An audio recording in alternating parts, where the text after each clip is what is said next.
What's up guys, in this video I'm going to be showing you how to use the Shazam music recognition feature on your iOS device. Let's get into the video.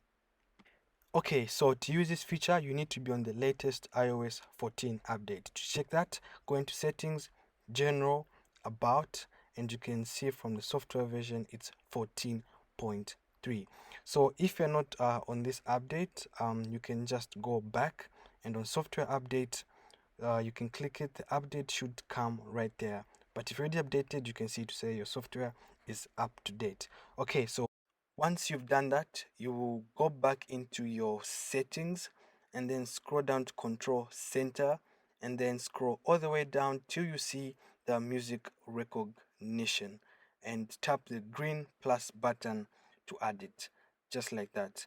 It's that easy to use this. Depending on your device, all you have to do is swipe up. On other X models and above, you swipe from the top right corner.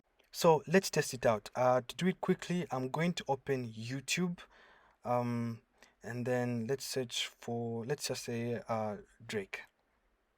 Okay, we'll search for Drake. Any song that pops up, this same one should be good. Okay, so we'll say now music is playing in the background of any app that you want to scan from, and you click, you tap on the Shazam music recognition. You wait, it should take less than 15 seconds for it to recognize the song. We wait. Right there, as you can see, it brings up the title of the song and the artist that did the song. And when you tap on it, it will take you to the Shazam website where you can see more details about the song. Just gonna wait for it. Slow internet, forgive me. It should load anytime. And there we go. As you can see, it's brought the title of the song and the artist in a clear view. Let me just try focus. As you can see, let me get the focus. Let's see.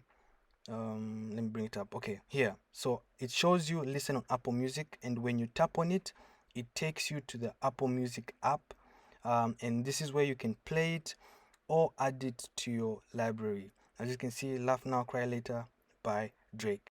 So it's really that easy. You can scan for music in any app, Instagram, Twitter, Snapchat, any app, or even when you've got music playing around you. All you have to do is simply just open your control center, tap on the Shazam music recognition, and then it will show you that it's actually using your microphone. You can tell from the orange light that shows on top of your screen right there. So it's really that easy. Thank you guys for watching. Please remember to like this video, subscribe, and share. I'll catch you in the next one.